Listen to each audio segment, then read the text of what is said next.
Shalom, saudara-saudari yang dikasih Tuhan. Kita akan kembali lagi membahas kitab Kejadian. Dan pada hari ini yang akan kita bahas adalah Kejadian 3 ayat 22 sampai 24. Firman yang akan saya bawakan pada hari ini adalah tidak selamanya. Diambil dari ketiga ayat itu ya, saudara. Sebelum itu saya mau bercerita dulu. Jadi pada waktu saya SMP, saya tuh memiliki seorang teman. Bisa dibilang cukup dekat ya, kayak sahabat gitu. Jadi namanya dia adalah Intan. Dia itu anaknya kayak tomboy, aktif, dan juga lincah gitu. Jadi nek saya lihat itu kayak, Tan, kamu tuh gak capek po? Kamu tuh gak apa istilahnya ya, mbok ya duduk gitu, maksudnya jangan misalkan dia habis kegiatan jangan riwa-riwi gitu loh, jadi malah tambah capek. Kalau bisa kan juga kegiatan-kegiatanmu tuh dikurangi gitu. Jadi dia tuh ikut lumayan sibuk gitu di SMP, padahal itu masih kelas 7. Jadi dia itu menjadi ketua kelas saya, dia menjadi DP itu Dewan Penggalang Kepramukaan gitu. Dan kalau nggak salah tuh ikut OSIS ya, tapi saya juga lupa. Terus juga dia tuh ikut itu loh, apa namanya, yang kayak paskib. Nah, paskiban SMP lah, masih zaman kecil gitu. Namun waktu kita naik ke kelas 8, kelas 9 tuh saya dipisahkan dari Intan ya, karena sistem SMP saya tuh ya di rolling terus kan. Jadi misalkan saya kan di kelas 7D waktu saat itu. Jadi kelas 8-nya nanti 8I atau acak, pokoknya diacak gitu. Jadi saya pisah dari Intan ini. Nah, hingga pada akhirnya saya lulus, saya juga berpisah dengan teman saya. Dia ke SMK, saya ke SMA. Jadi memang beda tujuan ya, saudara. Udah lama, akhirnya waktu itu cuma bisa kontakan lewat chat doang, ketemu juga udah nggak pernah sekali waktu itu papasan. Jadi sebenarnya tuh SMK saya sama SMA dia sejajar, jadi kayak istilahnya satu jalan gitu. Cuman ya kan kalau namanya ada yang pulang duluan atau apa, jadi susah untuk papasan dan ketemu lagi gitu. Jadi waktu itu papasan terakhir tuh seingat saya kelas 10. Lalu waktu itu COVID tuh melanda Indonesia.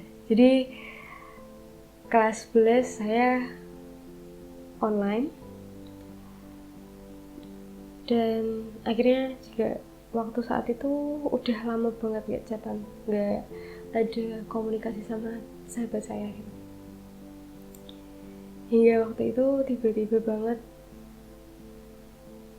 siang-siang habis kelas online, tiba-tiba saya dikasih tahu kabarnya kurang menyenangkan ini tentang sahabat saya gitu. Saya kira apa, ternyata dia udah meninggal, dia di depan Tuhan. Saya kan otomatis terkejut ya, saudara. Apalagi kayak anak seaktif itu, selincah itu bisa dipanggil Tuhan duluan gitu. Saya jadi bisa pernah dibilang tuh saya tuh pernah sakit gitu. Jadi kayak lebih sering sakit saya. Jadi saya tuh sering ke UKS dulu waktu kelas SMP. Waktu SMP. Sering ke UKS. Dia tuh nggak pernah ya, cuman kecapean mungkin pernah lah ya. Dan saya rasa apa ya? Kok bisa gitu loh, Tuhan kok bisa gitu. Dan ternyata dia tuh udah mengidap penyakit lupus gitu dari semenjak SMK. Masuk SMK dia mengidap penyakit lupus. Berat bagi saya, kayak seorang teman ya, kayak ditinggal sama orang yang disayang. Mesti kan buat ngiklasin itu kan gak gampang gitu. Tapi kalau dipikir-pikir, masa saya juga gak tega gitu melihat, kalau tahu gitu teman saya sakit dan kesakitan juga, siapa sih yang tega melihat orang yang kita sayang itu tersiksa gitu kan. Jadi memang mungkin itu yang terbaik gitu, harus kita terima. Mungkin kita pernah ditinggal sama orang kita sayang juga,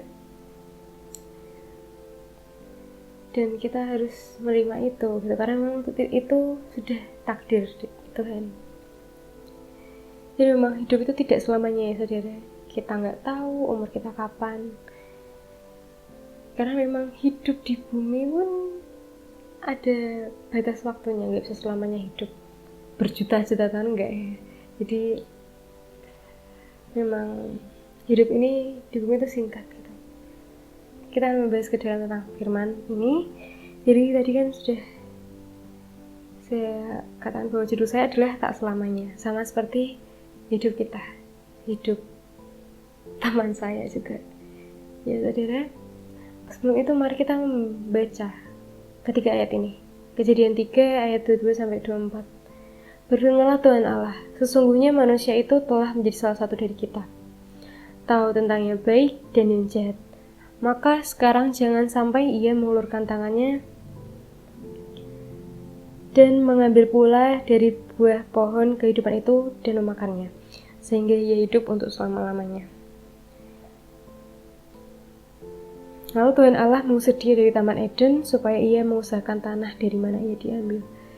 Ia menghalau manusia itu, dan di sebelah timur Taman Eden ditempatkannya beberapa kerub dengan pedang yang bernyala-nyala dan menyambar-nyambar untuk menjaga jalan ke pohon kehidupan. Di sini adalah konsekuensi yang harus dijalankan manusia. Jadi konsekuensinya adalah diusir dari Taman Eden,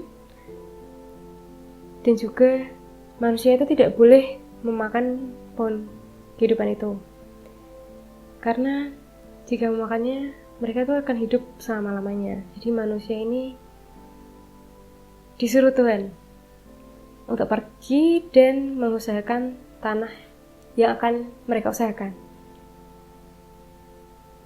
Di sini bukan berarti Tuhan itu mengusir manusia itu terus memberi penderitaan ke manusia itu.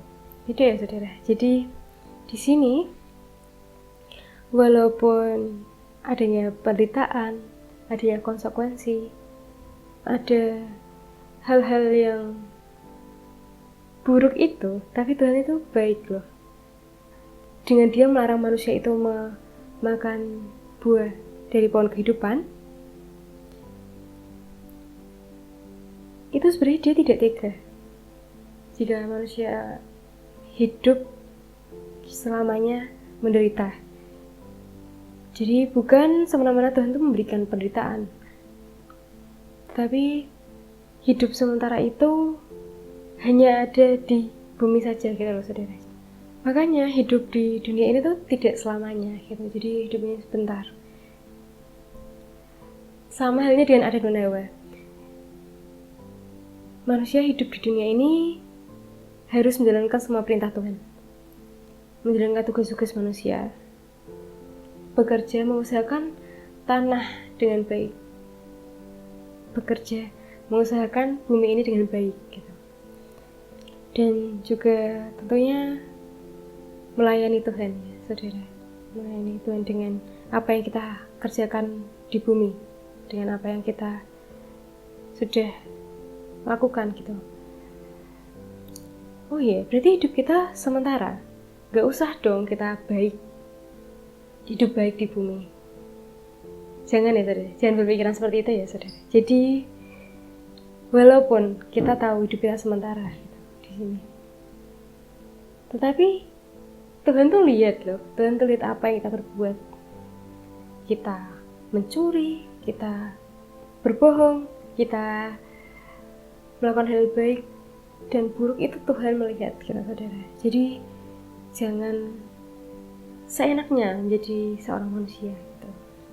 Jadi marilah kita itu terus sadar bahwa Tuhan itu selalu ada mengawasi kita, karena Tuhan itu gak bakal meninggalkan kita sendirian loh saudara.